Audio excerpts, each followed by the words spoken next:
Good morning and welcome to the beginning of our first gardening season at our new house. I am so excited because I've just been wanting to garden more and more and more every year, and now finally we have the space to kind of expand and really turn this into the garden of my dreams and plant a lot of perennials, and just I'm so excited. Our main annual garden is not going to be ready this year. That's probably going to be our primary outdoor project this summer, is building that out. We have to chop down a lot of trees, prepare the soil, build a fence, all of that. But that is not stopping us from still having a garden this year. I've already started 2 flats, not too many plants, but onions and chives, lavender and yarrow. All of those are pretty slow to grow and germinate, and so I got those started first, but really only about a week ago. I wish I had a utility sink to wash my hands at.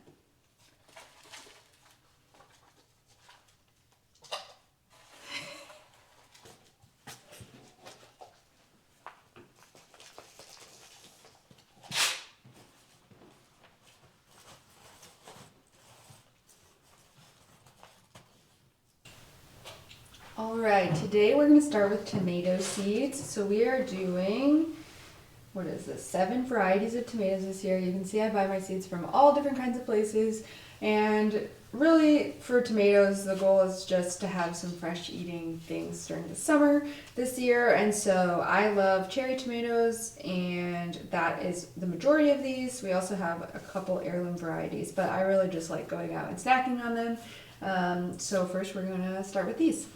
When I pack the flats, I just fill them all, push it down a little bit so that it's packed in, add more on top, and then I will be planting them based on how deep the seed packet tells me to put them. I believe all of these varieties are new. My favorite tomato from last year was actually sold out, so I didn't buy it, and I think all of these are new to us, so that's exciting too.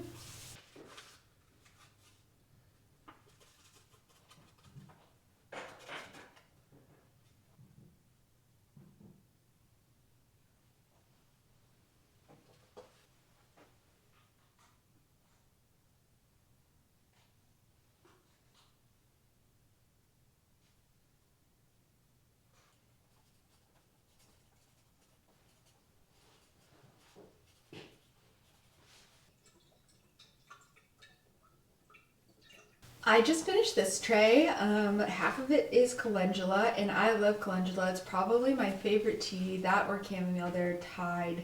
But last year we didn't grow it. We grew it 2 years ago, skipped it last year, and then I really missed it. And so this time I got a bunch of varieties, and that's mostly just because I want to know how different they are. I think this plant is actually pretty similar throughout its range. It's also really pretty. So I bought a bunch of different varieties to test it out. It's super easy to grow, and I'm going to do a combination of direct seeding and then starting some here just so I have some established. And then the other half, I have dahlias and zinnias, and those are really the only 2 annual flowers that I'm growing that are not medicinal or edible or anything. I am growing a bunch of zinnias just because I love zinnias and I like to have them every year, and they're also easy to grow. And then dahlias, I'm growing from seed for the first time. Dahlias are usually grown through their tubers, and that's because they are not actually true to type from seed, and that means like you don't know which kind of flower you're going to get when you plant the seeds. Like all of these will probably look different. But tubers are really expensive. I feel like the cheapest I see them is like $10 a piece, and so that's not really something I'm investing in this year. It might be in the future, but I am excited that I'll be able to grow these from seed, and then if there are any varieties I like, I can save those tubers and just give myself a starting point instead of buying a bunch of them up front. This tray's done. Like I said, we are doing a lot of perennials this year, and part of that is buying some live plants that don't do so well, or they're difficult to germinate from seed. And so these are hellebores. I bought a few varieties of these, and these are the first that have come. I have 3 plants. It's a variety called Pink Promise. Hellebores are like very, very early flowering woodland plants. They do well in shade, and as I'm sure you know, we live in a forest, so I think it's going to be a really beautiful early spring addition to our property. These came from a warmer climate, and so it is not time yet to plant these out. They are usually really frost tolerant in the future, but because this is their first year and getting them established, we do want to plant them outside after our final frost, or at least when it is not frosting every day. So I'm going to be putting these into some pots for now, and then we will plant them up in a few weeks.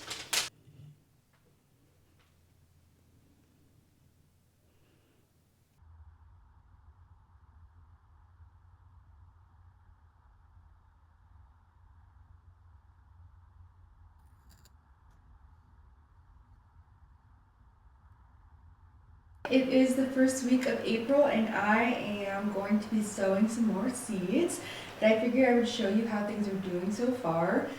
This is probably my best round of seedling starts that I've ever had, which is not saying that much, but is still really exciting. Everything germinated, every single variety that I planted, and all of them are doing really well. This is my onion and lavender tray, so I actually just gave all of these onions a trim. I just like cut a couple inches off the top when they start going really crazy, send some energy back down into the root of the plant. And then the lavender also looks really good, and it also already has a really strong lavender scent. It's amazing. So I'm really happy with these. These are also very hardy plants, so they're going to go outside pretty soon. Most of the plants, or all of the plants I'm going to show you today, have been planted about 3 or 4 weeks ago. So they're doing pretty good for not that long. This tray is yarrow. It's doing well. It is obviously growing really densely. I don't think I need to thin it. I haven't grown it from seed before, so I might do a little more research, but I think it kind of likes being clumped up like this. It doesn't need thinning. There is one variety when I got the seed pack in the mail, it was empty, so I didn't sow it here, and I'm waiting for it to come. And a couple of them died. They kind of got missed watering. They were like in the corner, but otherwise it's doing really well. By far, these are my best tomato seedlings ever. They are just so stout and sturdy, and usually I get leggy tomatoes, so I am really excited with how they look, and most of them have at least one set of true leaves and some have 2. These are probably they most want to be potted up if I had to guess. I'm not going to pot them up yet, but probably I should, depending how cold it's going to keep being outside. Last year I was actually able to plant stuff outside in the second week of April, but where we live right now it's a little bit colder, and it was just a really cold winter. I don't think that's going to happen. Probably by the end of April or early May is more realistic for plants like these that do not tolerate the cold, so I might have to pot these up. This is an herb tray, so this is basil, chamomile, and parsley. As you can probably tell, the basil is pretty slow growing. It's slow to germinate, slow to grow, but everything else is doing great. In both chamomile and parsley, like they're tolerant of cold temperatures, so they'll go outside pretty soon. They also like to grow densely like this. And I also have a ton of chamomile seed that I'm going to be sowing all over one of our perennial areas outside. And chamomile is not a perennial, but it does self-seed really easily, so I'm going to be planting a lot of it because I love chamomile. The other 2 trays I have are dahlias and zinnias, and the dahlias are doing well. Every single dahlia seed germinated, and it also has calendula. But the calendula and the zinnias are both really leggy, and that happened last time I grew them from seed indoors as well. Might be a nature of them. I might just not do it in the future, whatever I think I mentioned before. But I have a lot of other seed to direct sow as well in all of those varieties. So I'm glad I did it, and we'll see how those plants compare to the direct sown ones. But they probably look the worst of all the seeds that I have going, which is also fine. They're not that cold tolerant, so they will be inside a while still. I might end up potting them up because they are growing kind of vigorously, but we'll see. Today I'm going to sow a few different things, kind of random, just a selection of things that I think still could use a boost by starting from seed. That is going to be lemon balm, and I have a variety of anise hyssop, which I think can be a little bit difficult to start outside, so I'm starting it inside. I have 3 different varieties. Same with echinacea. I actually think echinacea is really slow to grow from seed anyway, but I'm doing it, and I did order some echinacea starts as well, so I'll have some that come already as plants. And then cilantro. I think I actually am going to do a little bit of cilantro inside and then just go ahead and put some in one of my containers outside. because I have soil for that and they like the cold. And then I have lemon balm, I don't know if I already said that, and I have cucumbers. Last year I started my cucumbers too early, I put them outside too early and they died and I had to buy some starts. I think it is not too early now, so I'm going to try. If anything, I'll just have to keep them inside longer. They really do not like the cold.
Well, folks, if you have been watching our other videos, you'll know that we used a new camera to record some of our footage, and that camera did not pick up any audio.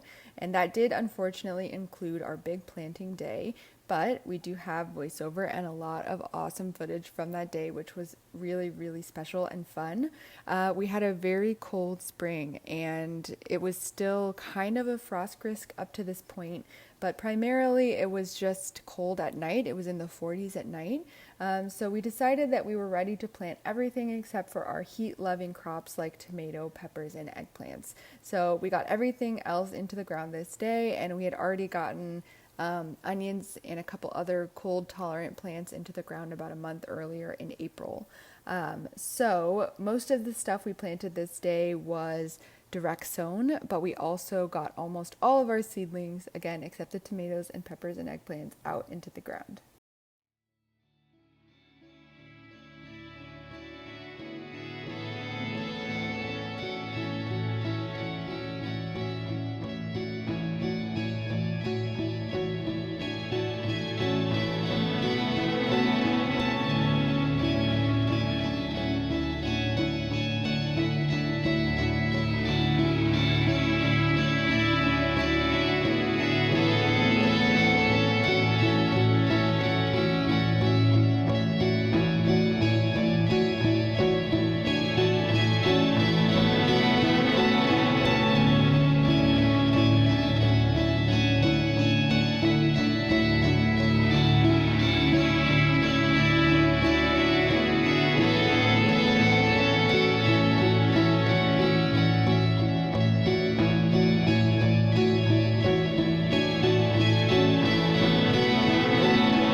Today we are finally getting our hot weather crops in the ground, and that's because it has finally warmed up.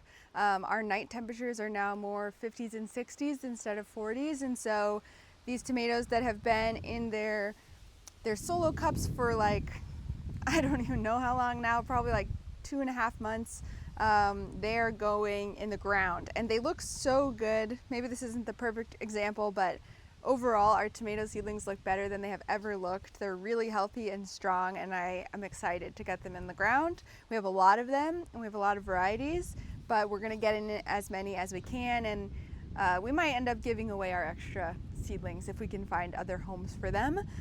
We're also going to be planting our peppers and eggplant seedlings. Those are a lot younger. I started them right after we built the garden beds because I realized we had a little more room than I anticipated. But we're just going to get those directly in the ground. And then we also have dahlias. So we have some dahlia tubers that have sprouted. We have some dahlia from seed. We have 2 dahlias from a nursery, and then we also have some seed that hasn't been sown yet. We have a couple other random seed packets, all of that, plenty to do. But after today, I think we can say that the garden will be fully planted.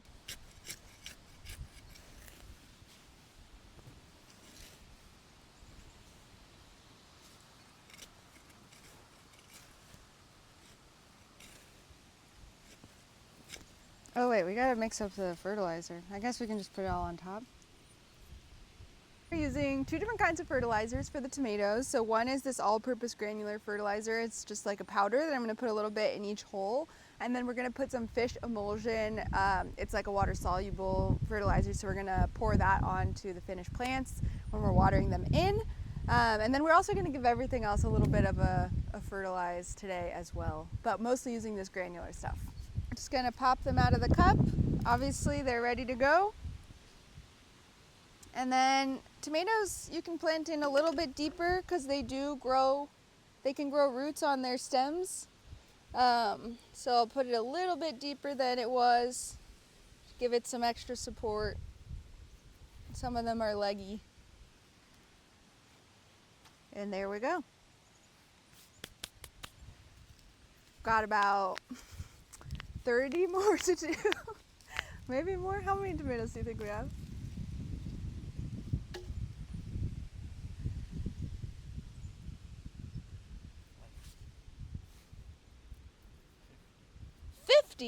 No, we don't have 50.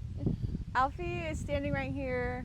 In addition, he stands right next to us whenever we're doing anything, but he also really wants to eat the fertilizer. We discovered the first day that we got this fertilizer, he tried to eat a whole cup of it. Thankfully, it is not poisonous to dogs, but still, we don't want him eating it. All right, I want to show you over here. We are growing madder, and we just seeded this, and now I'm going to put it in this pot. Madder is the most strong and consistent source of red dye if you're doing natural dye. The roots are what give you the color, and you can see here that the roots are already like yellowy orange. They're pretty brightly colored for plants this young. And the madder has to be like 3 years or older for you to start harvesting it, so that's why we're getting it started this year. We're also putting in this pot that we can just easily break apart and harvest the roots when the time comes. But I just thought it was cool that they already have such brightly colored roots this early.